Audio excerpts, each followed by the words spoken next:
Mr. Hadi Farajvand is the Iranian ambassador in the Netherlands. I had an exclusive interview with him at the Iranian embassy in Den Haag. On 28 February 2026, the US and Israel started a war against Iran. What is the view of the Iranian side in this conflict? What really happened at the bloody demonstrations on 8 and 9 January? How much damage is there in Iran? Is Iran prepared to stop the nuclear program? What can be the result of negotiations? You know that Blckbx is dependent on your donations, and I hope you will support us. And I want to thank you very much for your contribution.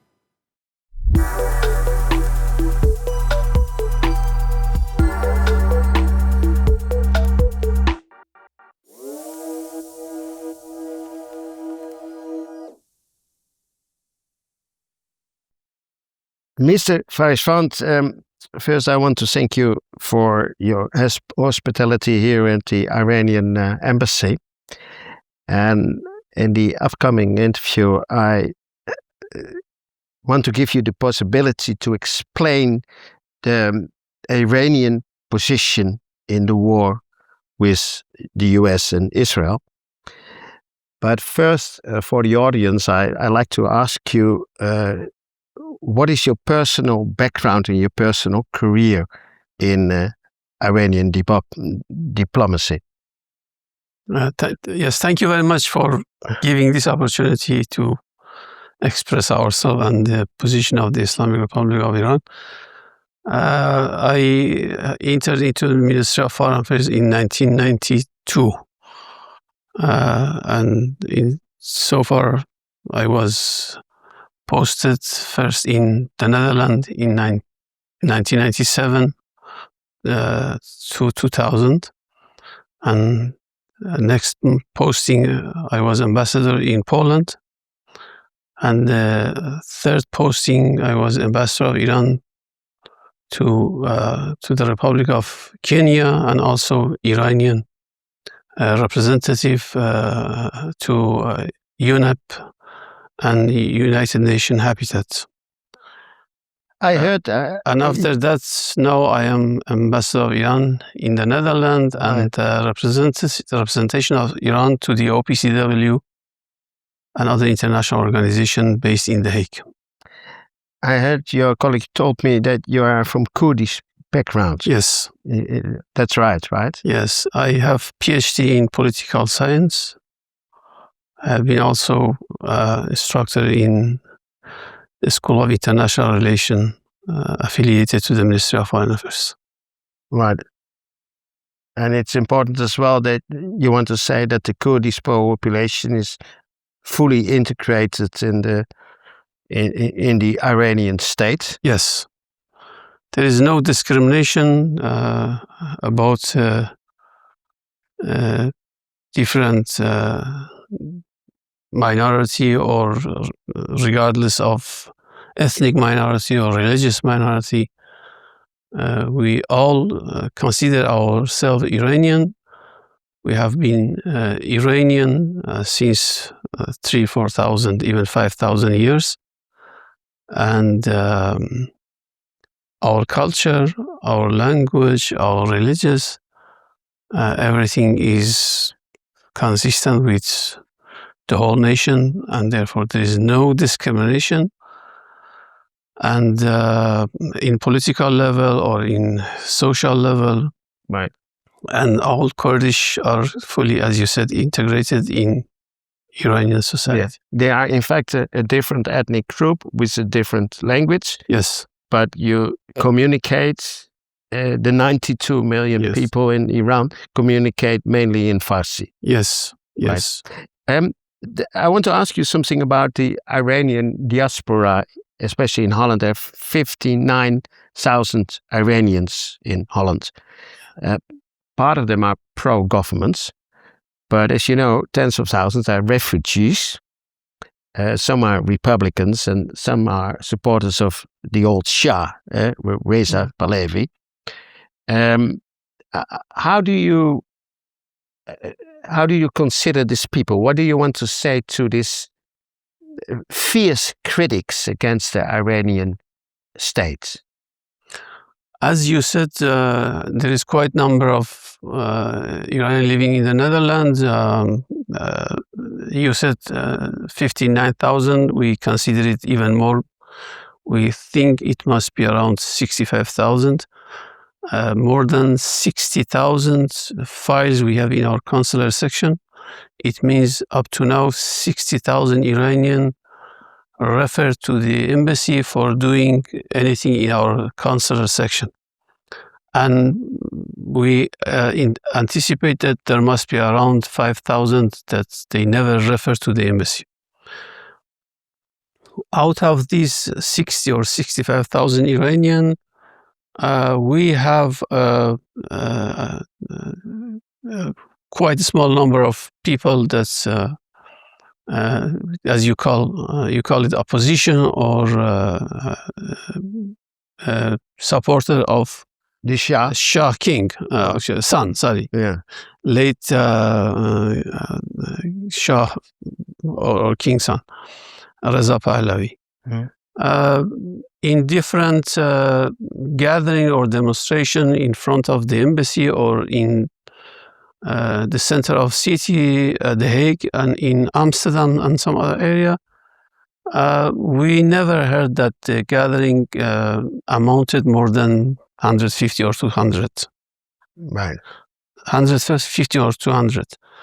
And therefore, I am telling you, these 150 or 200 maximum cannot represent 60,000 Iranian that they usually and ordinarily come to the embassy. They receive different consular services. They travel to Iran, and all of them, I mean, more 60,000. They have Iranian passport. Okay, so it means that they don't have any problem going back to Iran and coming back to the Netherlands. And actually, they are going and visiting their families in Iran and coming back to the Netherlands.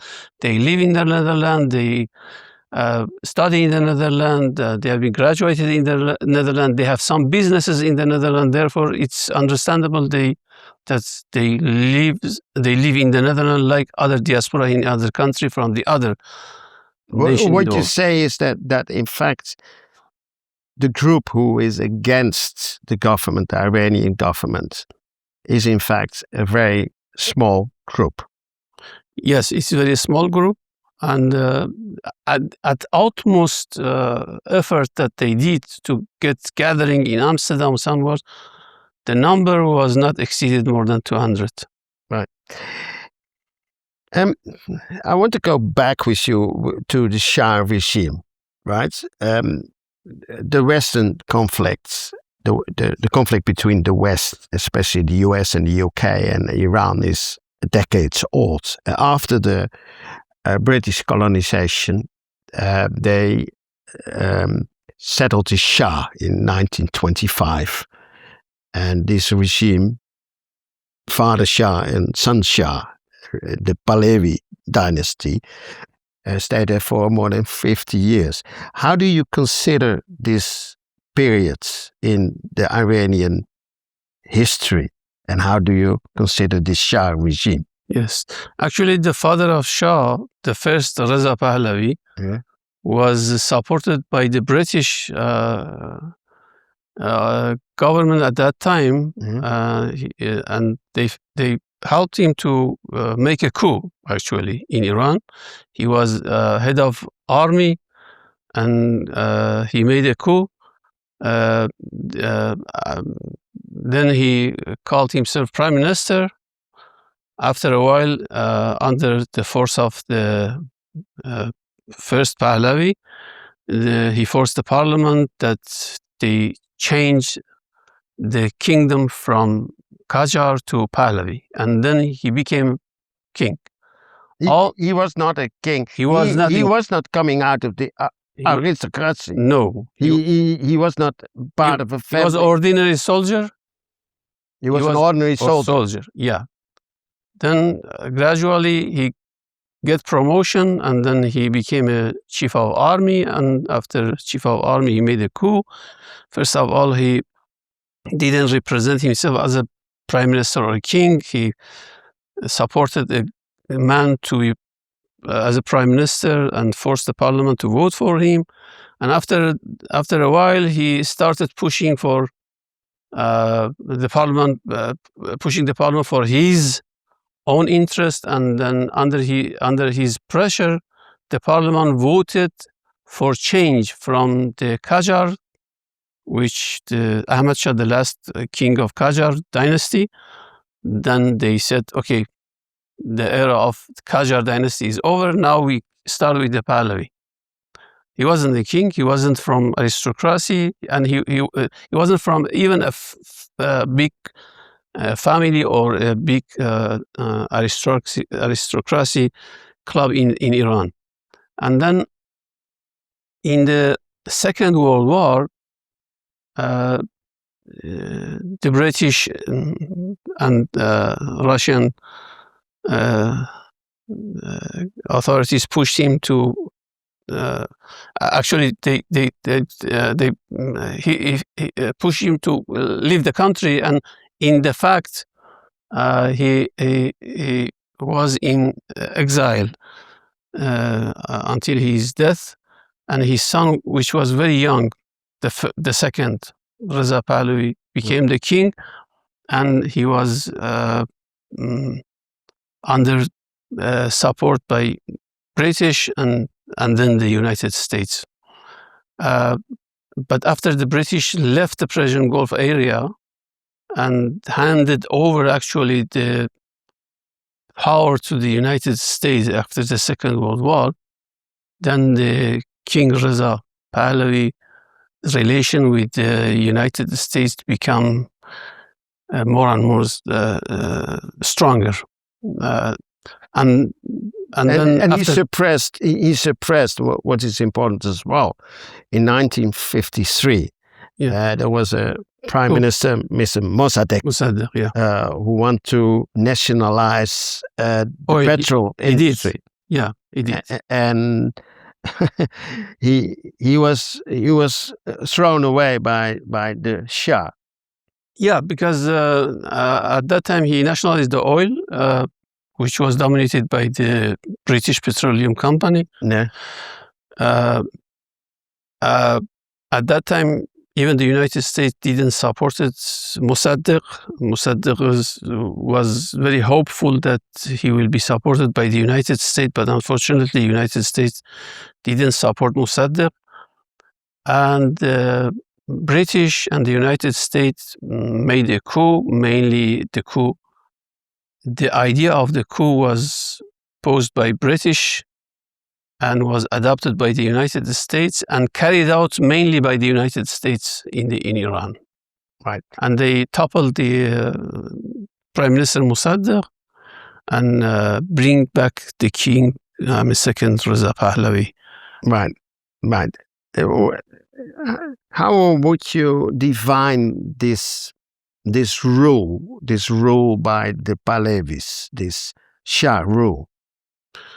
It's not a democracy, right? No, it wasn't a democracy. Fortunately, I am old enough to say that I was living in the Pahlavis era, right, and I clearly understand that what was the situation at that time. There was no real parliament. There was no real election. There was no freedom of speeches and parties. And later on, he convened one party and said, everybody has to come to in my party. If not, then they have to leave the country. Right. The media, all the things were dominated by the government. There was only two newspapers. All these two newspapers were belong to the government. No party, but today we have more than 10 parties in the country. We have more than 50 newspapers, and You have 10 parties in the parliament and 50 newspapers. More than 50 newspapers and some websites and all these things. Of course. Then we come in 1979. That's the Islamic Revolution. What happened in 79, and how would you describe the success of the Islamic Revolution after this sharp period?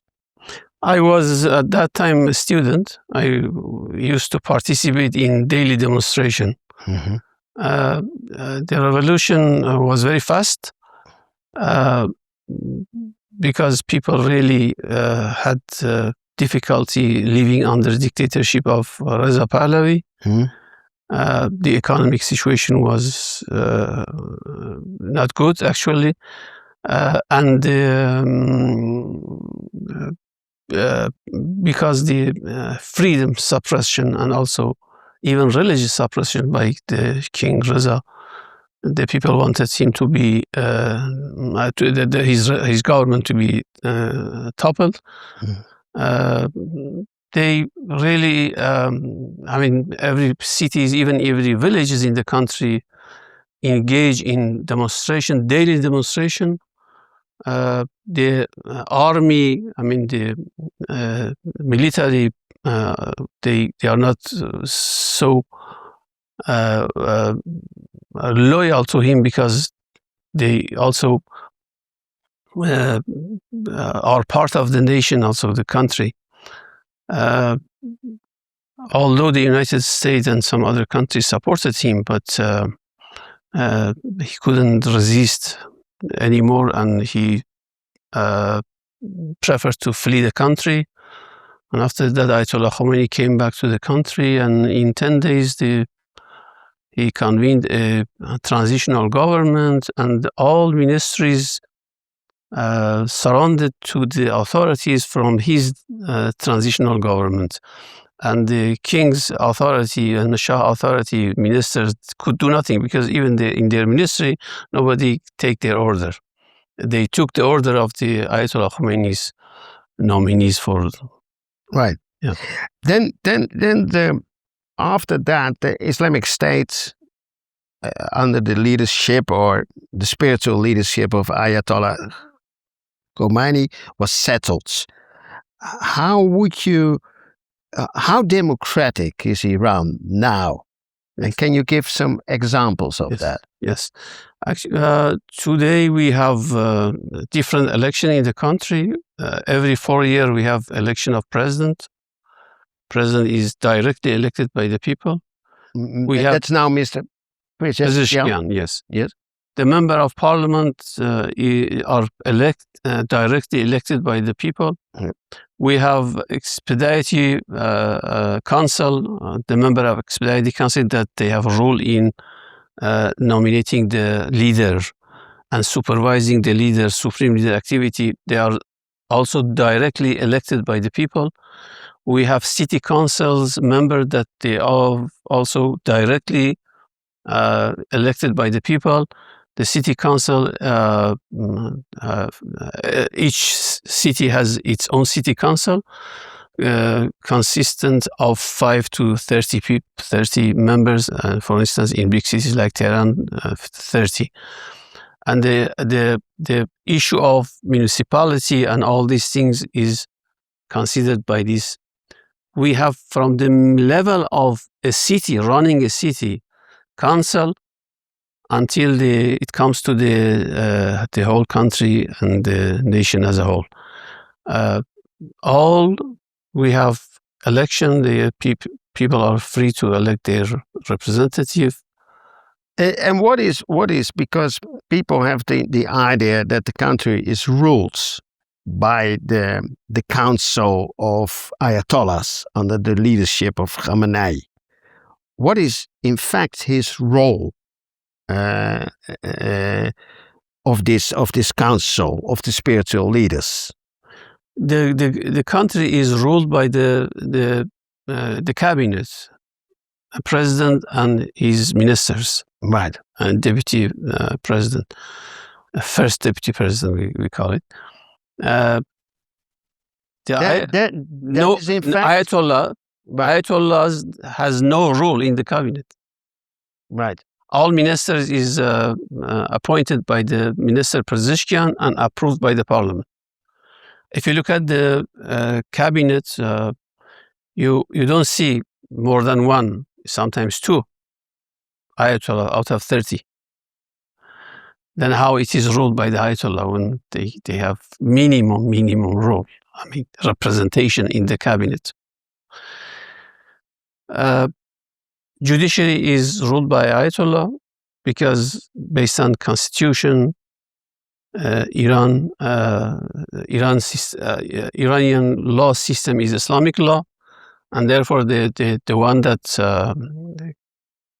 should or could head the judiciary system has to be Ayatollah because he is to be professional in understanding the Islamic law. The parliament is also based on people wish. Sometimes people elect Ayatollah, sometimes no. If you look at the parliament right now, we have around 300 MP member of parliament. I don't think we have more than 15 or 20 Ayatollah in the parliament. Right. And then how the whole country is ruled by Ayatollah, I don't understand. I think the problem is that they do not or they didn't study our constitution to see we really have three powers in place and they are independent from each other: judiciary, parliament, and the government. Right. That's in fact the European system of democracy, right? Yeah. That's the same system. This is what you claim. But with another arrangement, we do not go for the same arrangement in Europe. We have election for the member of parliament, like Europe. We have judiciary system like Europe. Right. But the parliament is directly elected by people. President is directly elected by people. Judiciary, the head of judiciary is appointed by supreme leader. It's not exactly through the same mechanism that it's identical to the other democracy in the world, but it's not the same. Right. But there are different forms. We have different kind of democracy. Democracy is not implemented only in one way or one rule direction. Right.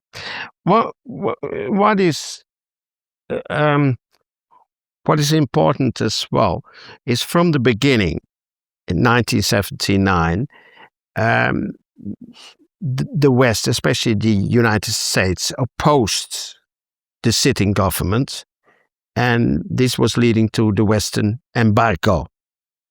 What happened? What is the result of this embargo? Why is this embargo, and what is the result of it? The embargo imposed on Iran because the United States and in some way the West, they lost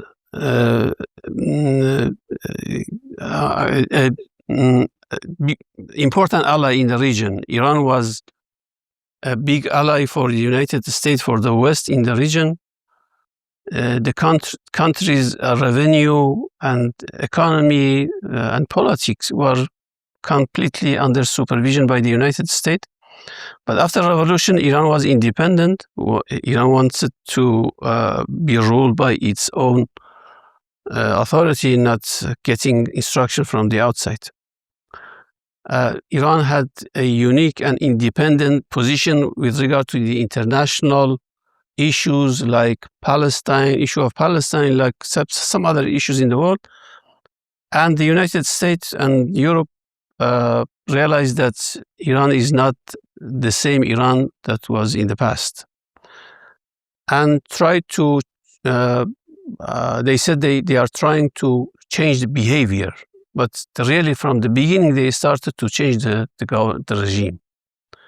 They encouraged Saddam Hussein to attack Iran. They supported Saddam Hussein during 8 years' war. They gave him political, technical, military, and financial support in hope that the Saddam Hussein can defeat Iran and collapse the Islamic Republic. But when they understood that Saddam is unable to defeat the country, I mean, any country that has a revolution, they say, the socialists say it's very hard to defeat a country with a revolution. Then they started, even during the war, pushing heavy embargo on Iran, economic restriction, financial sanctions, in order to weaken the government and in hope that the people get unsatisfied with the regime, and then they start to change from internal and external pressure. It didn't happen during these 40 years. They continue with that. But what embargo did with our country, it has two faces. One, yeah, it has the embargo has created difficulty for us, but at the same time, it was benefited us. As I told you, I was a very young student during the revolution, and before, I mean, I had the chance to live during Shah era. At that time, everything was imported from outside, like Persian Gulf countries today. We selling the oil, giving them the money, and bring everything from the outside to the inside, from dairy production, from industrial production, from car and everything, clothes manufacturing, everything. We gave them money, and they gave us these stuff. But after revolution, because they put embargo on us, then we had no choice other than to start building those things for ourselves. And you see, during these 47 years, Iran changed from underdeveloped country to a developed country. Yeah. Now we produce everything. Before revolution, one example, before revolution, 99% of medicine was imported into the country. Now, 99% of medicine that we need, we introduce it in our country. Right. We are occupying first 10 in nanotechnology, in biotechnology, in nuclear technology, in car manufacturing. So that was a result of the sanction. Yeah. So you want to say that, in fact, the last 47 years, there's a tremendous industrialization and more education in Iran. Definitely. As never before. Definitely. You can look at the international figure. Right. What is a problem for a lot of people in the West? The eyes has to do with the position of the women. They have the view, the Western countries have the view that women are much oppressed in Iran and doesn't have possibilities. How do you react on that? I'm asking those that believe that women are oppressed in Iran, how it's happened when 60% of university students are women. 60% of university students are women, and only 40% is men. And yes, and do you know what does it mean? It means that when they graduate from university, they have to be incorporated in the internal job market. Right. And if you go in Iran, in every places, from services section to industry section to some other, you see a lot of women working in very high position in the country. The women occupation now is around 30%. The level very near to some European countries. 30% women, 70% men. Yes. In the occupation. Yes. Then how is it oppressed? And if you go to Tehran, you see more than 60% cars are driven by the women. 60%. More than 60%. If you see sit in the Tehran and look at the cars commuting, They are driving. yes, By women. Yeah. Well, people are very much concentrated on the hijab, right? On the scarves. Is that obliged? What is the position of the scarf? The scarf, based on regulation and based on Islamic law, Right. any Muslim or claims that he is Muslim has to have a scarf, Right. and even according to the law. But today, the government facilitates this issue as well. Right. Now, if you go to Tehran, you see some people have a scarf, some people doesn't have. Last night, I was watching our TV, and the TV program was taken from a big supermarket, Right. a mall, Right. and I just witnessing live from the supermarket and lab. Some women had scarves, some of them doesn't. Right. And therefore, although based on law, they have to have a scarf, but today that law is not completely observed by people and also enforced by the government. So what you say formally, they need to wear a scarf, but in practice, a lot of women, especially younger women, don't have scarf or only a little scarf. Yes. But the issue of women is not only scarf. The women are in Iran occupy very high level in the family, in the society. Right. Let me just give you an example. I am from a small city, Kurdistan. Right.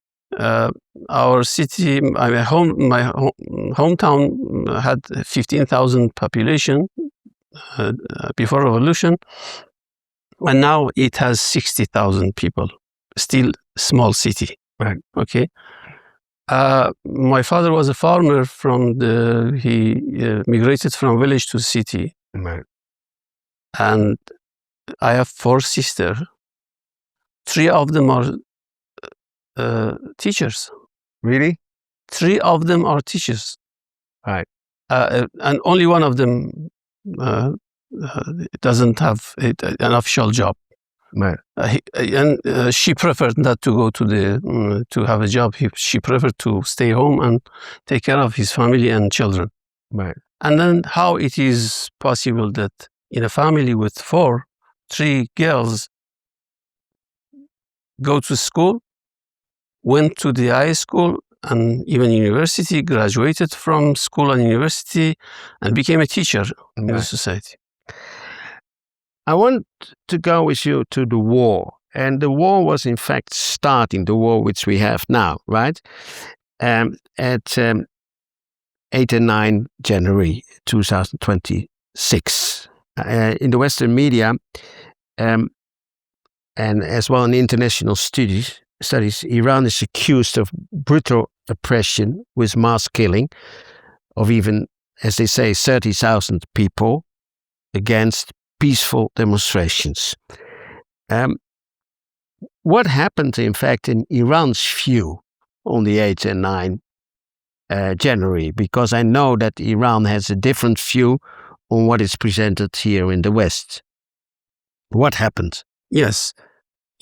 Actually, in January demonstration in Iran, first of all, the demonstration and protest was very peaceful by different part of society, by teachers society association, by retired association, and the government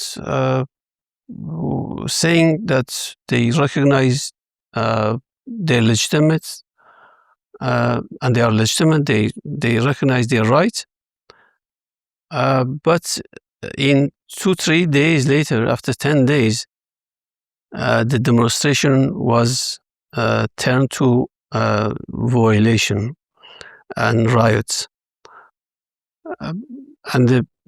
By the influence from the outside, President Trump said get to the street, I'm coming. The help is coming. Actually, after that we saw how the help was.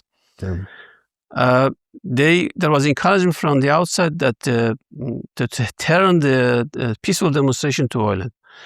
They started destroying public centers, schools, bus stations, metro station. They tried to attack police headquarters and take the guns. And they attacked people and the police headquarters by the gun. In which country, I mean, even the European country, Western country, they tolerate any kind of demonstration that the people using gun against ordinary people and police. Of course. Even the mayor of Tehran explained that there were 62 mosques who were burning. Yes. Right. What do you think is happening? What's happening? I mean, it was almost a civil war, and you say that some parties are behind that. You mean that the Western countries were behind that? Americans, Israeli were behind that?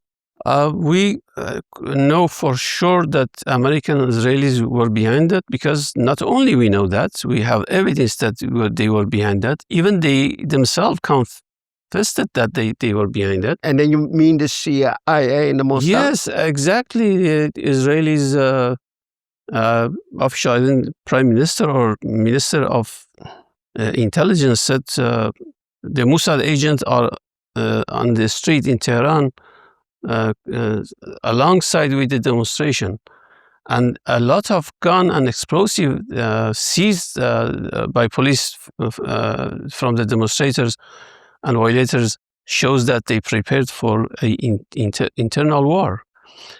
And the number of casualty is not 30,000, is totally wrong.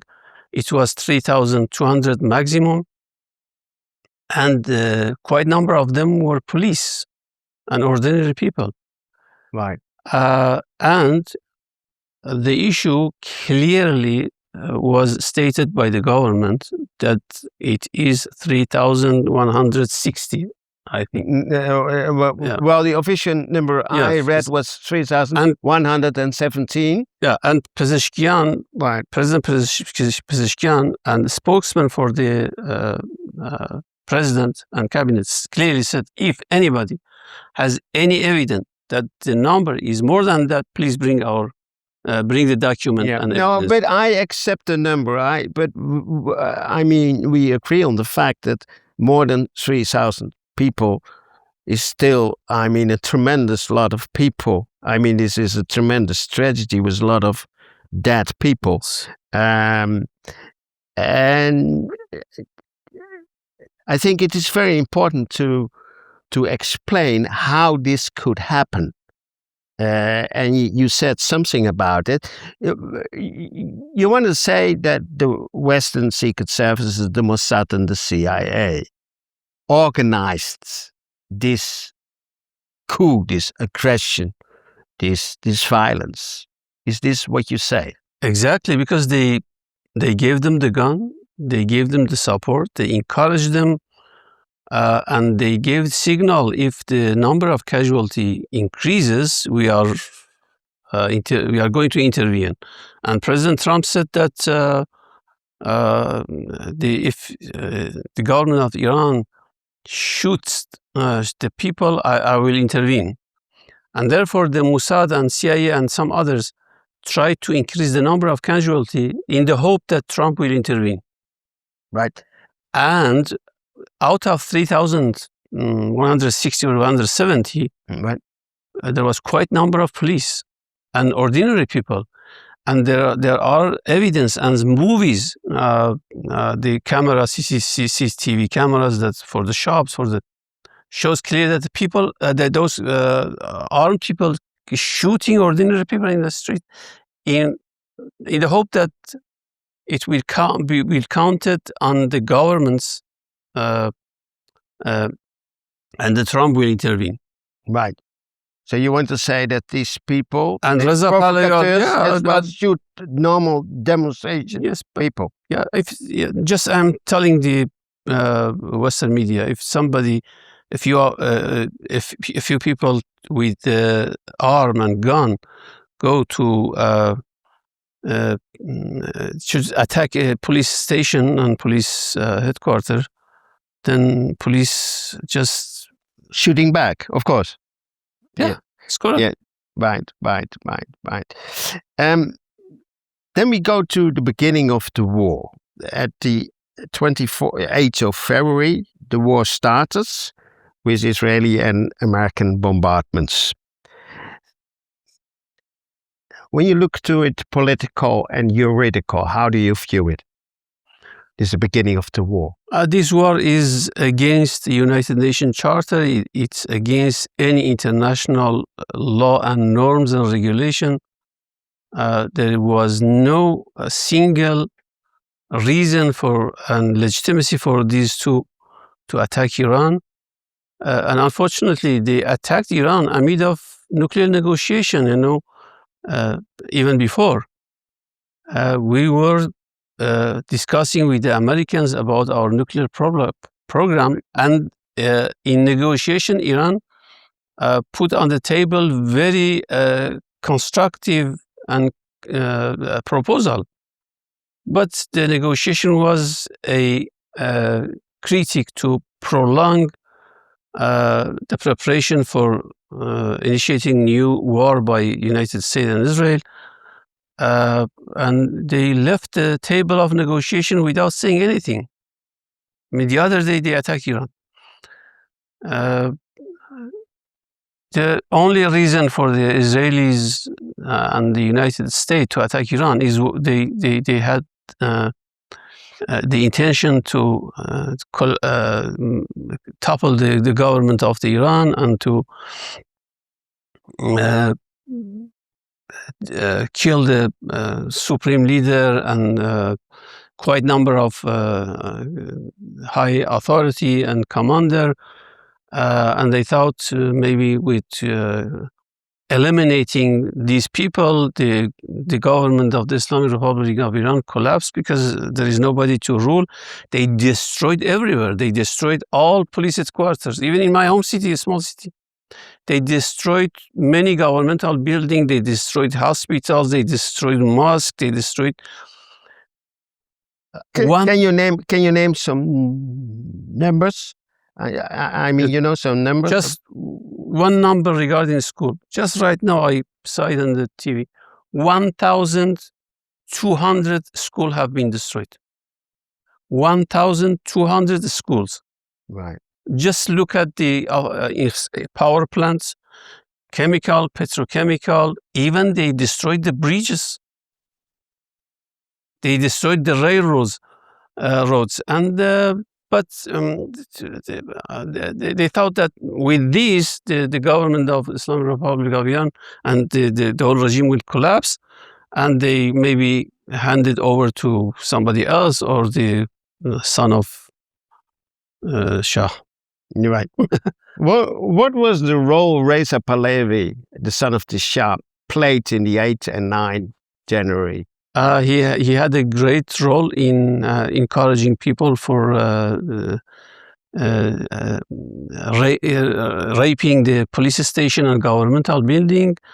I myself, even listening to his speech on TV, he all the time he was encouraging people go and occupy the governmental buildings and police station. He was encouraging people to I mean, his supporter to in the hope that to increase the number of casualty, and in the hope that the Trump will intervene and topple the government of Islamic of Iran and just say, okay, please, Reza Pahlavi, come to Iran and rule the country.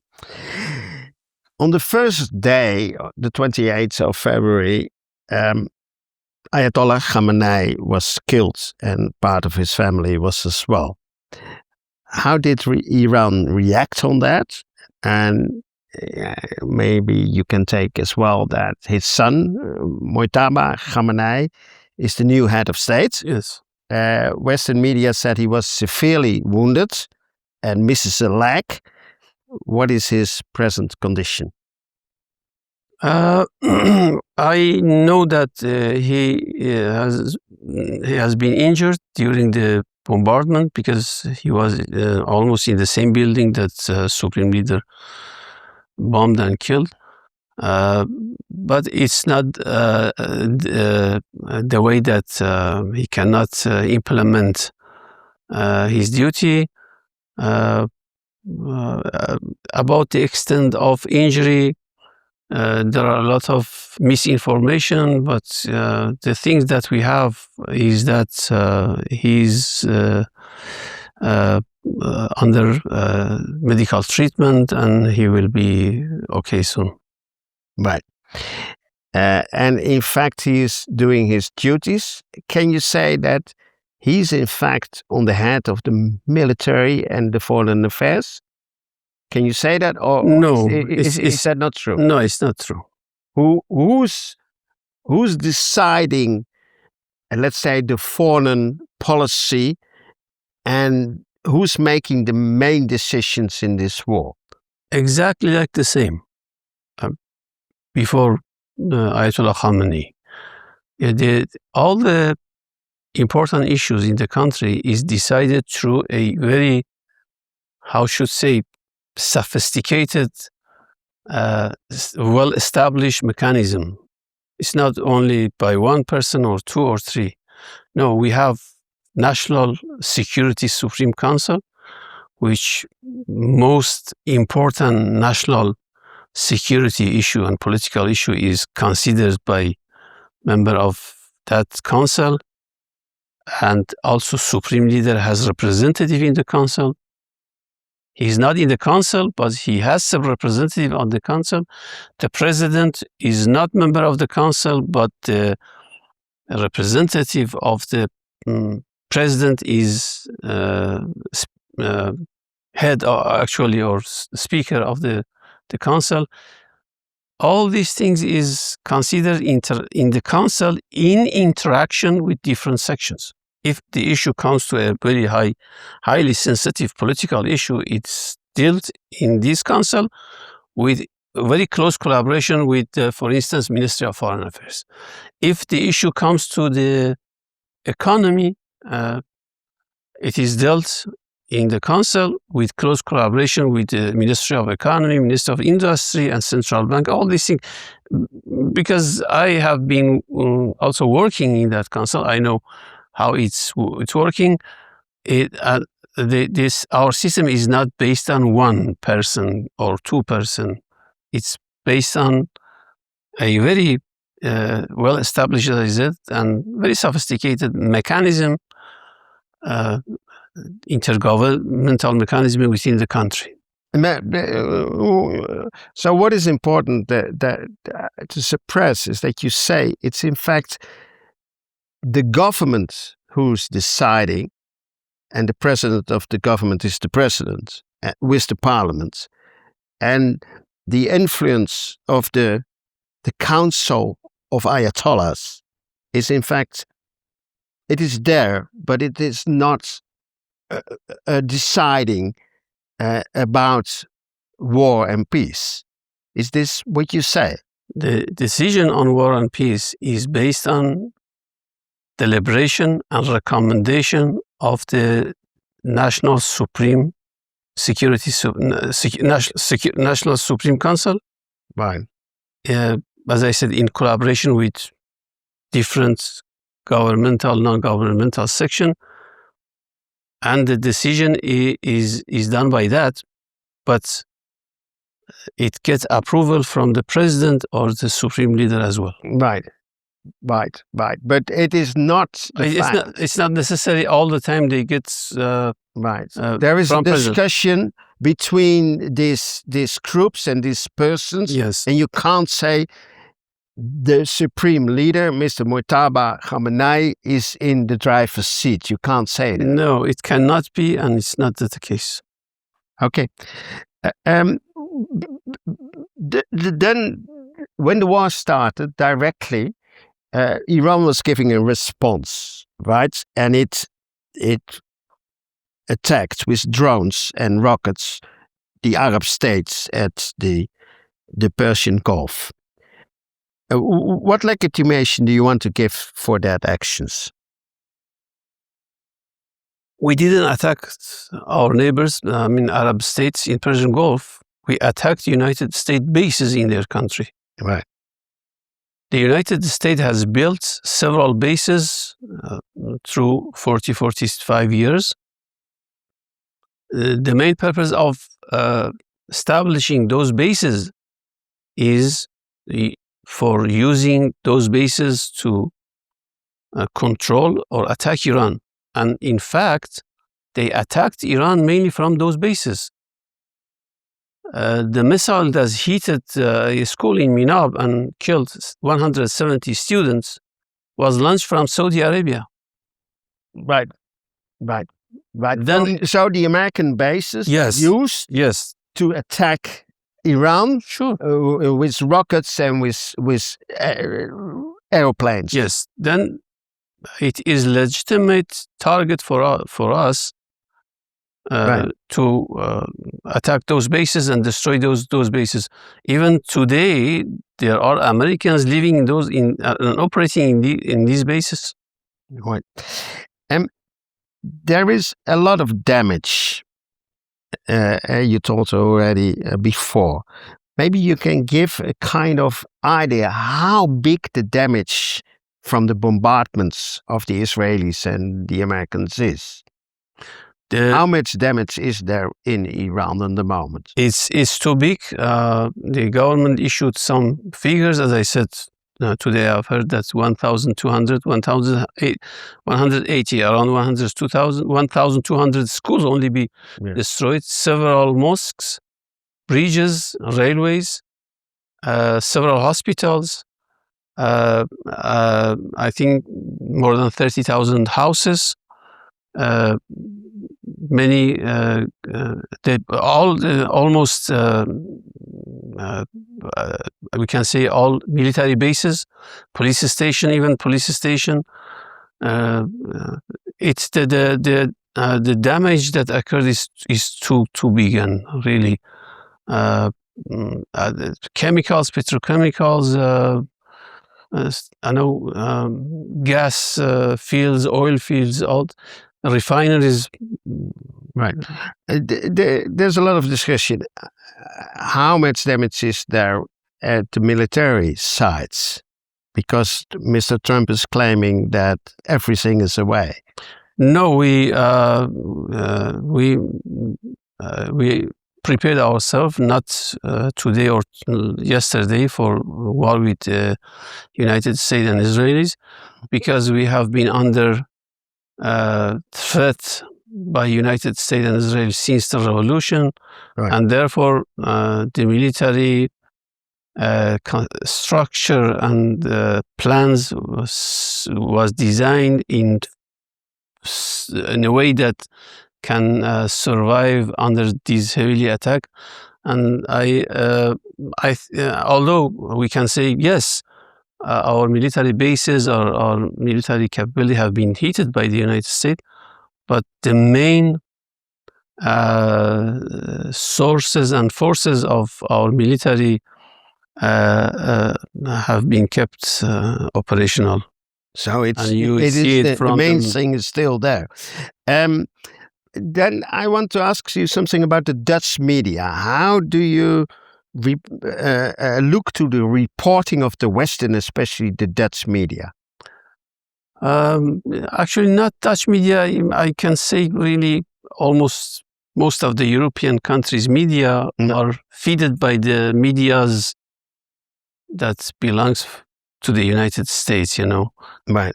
And Dutch media mainly pay attention to internal affairs of the Netherlands rather than the... No, but considering the war, right? But when it comes to the international issues, they see the events from the eyes and glasses of the Americans media.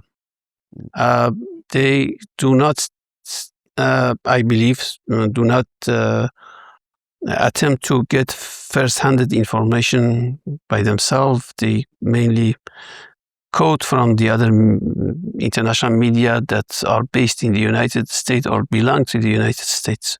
Right. So you see them as, for a great part as well, the European media, especially the Dutch media, as the long arm of the American media. I can say they are long arm of American media.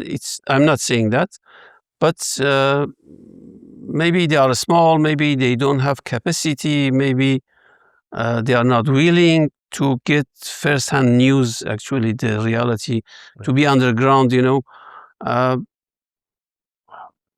we are ready to send people, if they are willing, to Tehran to take in different occasions first-hand reports. And as you say that they say the women are oppressed in Iran, it's really wondering if somebody lives in Iran for a while and lives with the society and see the reality, he will never say that the women in Iran are oppressed.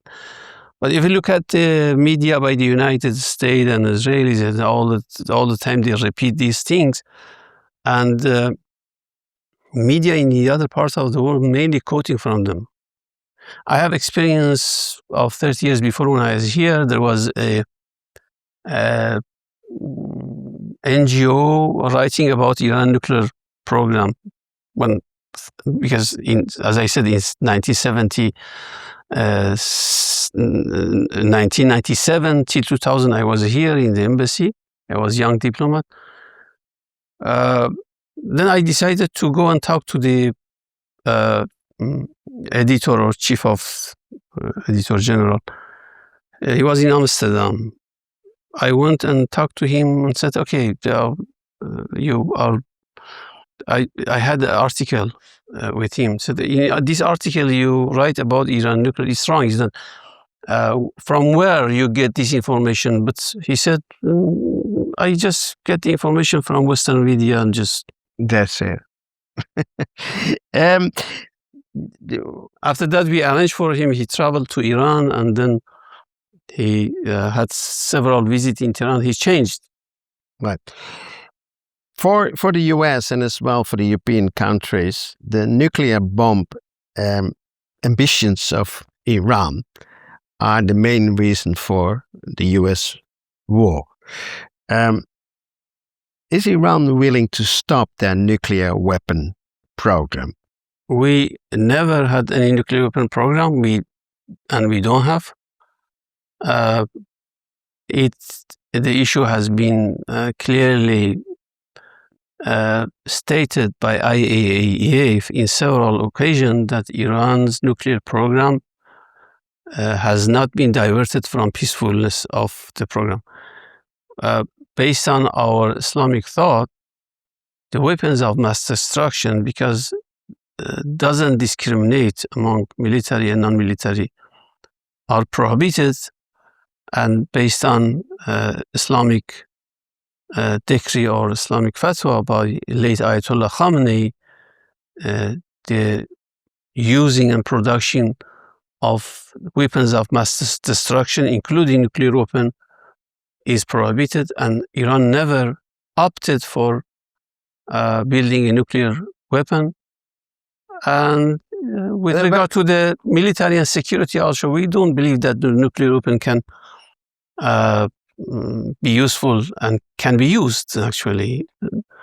It was used only by the United States during the Second World War, and it has never been used again. And we believe that the capacity of nuclear weapon and the international law and international opinion are in a way that they do not let anybody to use nuclear weapon, and therefore spending on nuclear weapon doesn't have any economy. Okay. So one of the things you say that even the late Ali Khamenei, Ayatollah, said that there was a can I say, there was a fatwa against the making of a nuclear bomb. Yeah, the producing. He made a fatwa. Yeah. Then we go more to the end, and I want to ask you something about the negotiations. There were talks in Islamabad.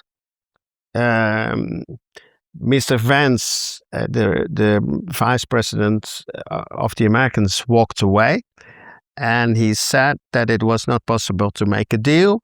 And for him, he said that the reason was that the president of the parliament didn't agree with the fact that they would promise that you, Iran, wouldn't promise to make a nuclear bomb. Is that the case? No, it's not true. That's not we have said clearly in several occasions we are ready to accept any arrangement or any kind of verification that makes sure that Iran will not divert its nuclear peaceful program for a military program. Right. We said we are ready to accept. We are open to accept. We are open to any proposal or suggestion that make sure that Iran will not go for nuclear military program. But according to the NPT, the right of enrichment is a legitimate right. We have power plants, one in Tehran, a small one. The other one is Bushehr. We are building some other nuclear power plants, two of them still under construction. Even based on the Shah plan, at that time we're supposed to build 20 nuclear power plants. The Shah already said that they wanted to build 20 nuclear power plants in the 70s. Yeah, it was competition between Germany, France, and the United States to build power plant for Iran. Right. It was competition for them to build enrichment plants for Iran. Right. When you look to the Iranian position, which is called the 10-point plan, and you look to the American demands, which they call the 15-point plan, what do you think is the possibility to end the conflict, and what can be the ending of this conflict? For us, keeping our right, right to enrichment is very important. We are not ready to abandon our rights.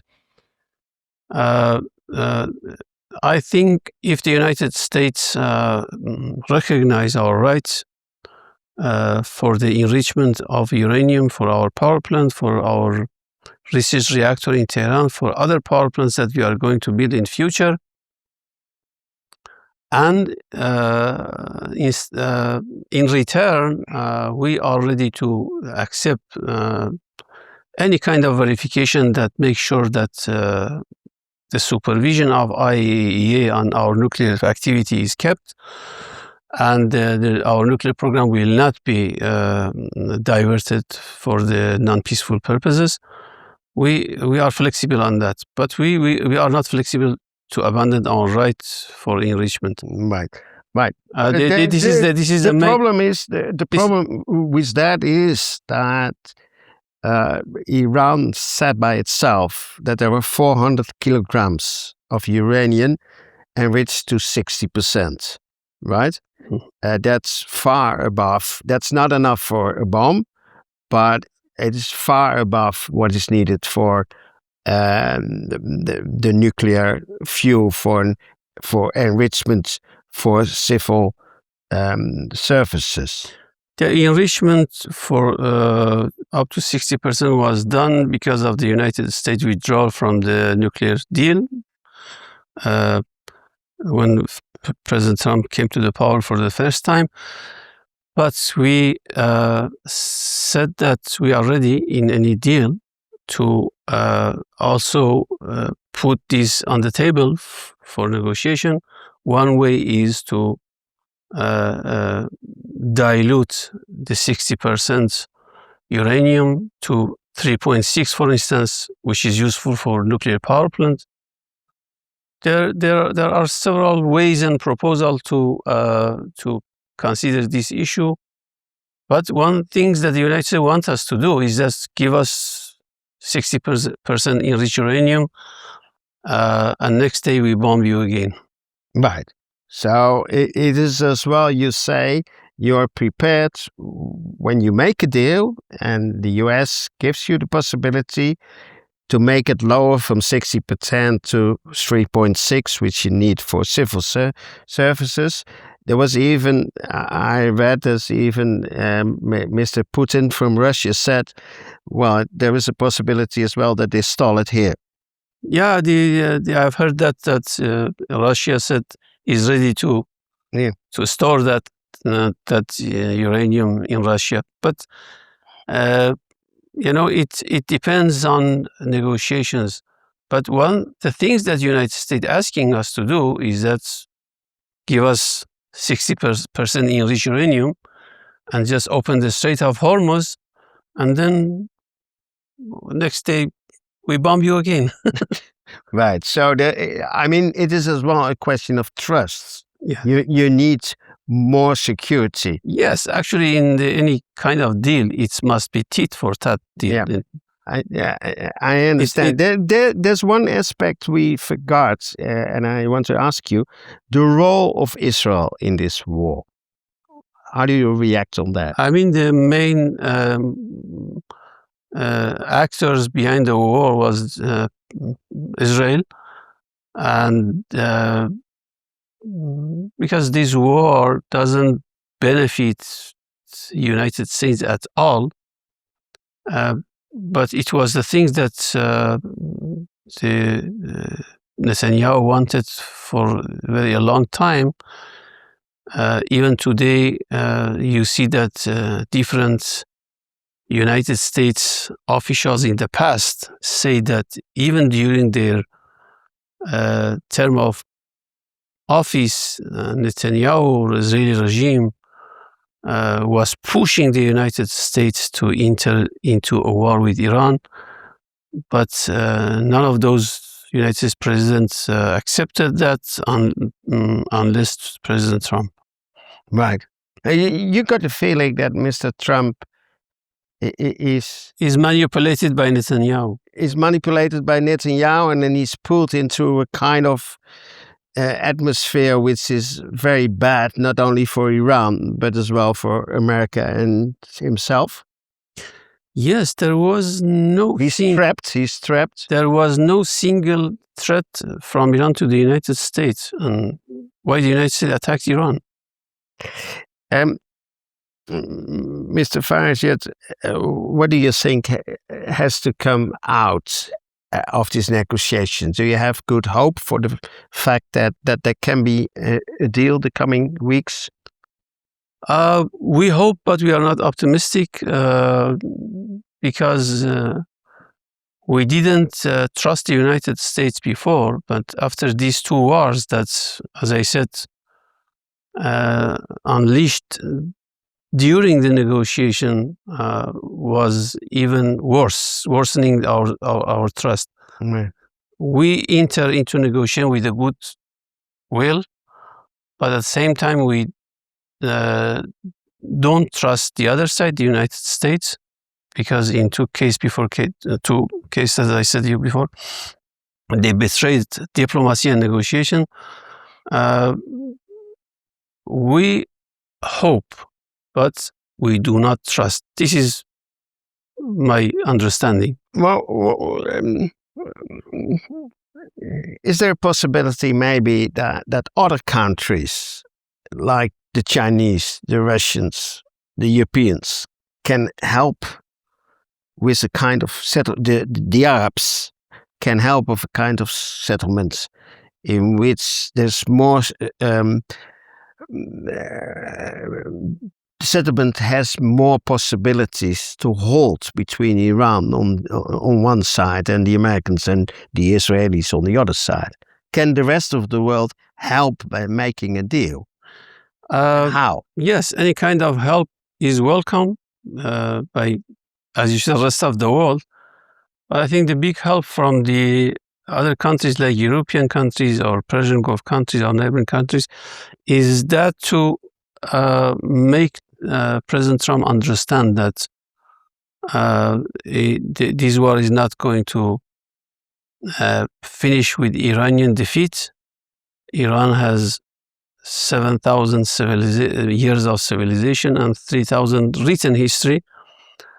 And Trump has to talk to Iranian nation with respect, and then respect our rights, respect our legitimacy to have access to nuclear energy, respect our rights for other things that we are requesting, and come to the negotiation table with a respectful position for Iran, for Iranian nation, and understanding and confirming our rights. I think this is the big help if they want, the European and the other countries do, and bring the Trump to the reality that he cannot achieve any kind of its goals during military exercise against Iran. Mr. Farajvand, I want to thank you very much for Thank you. this interview. Thank you very much. Thank you.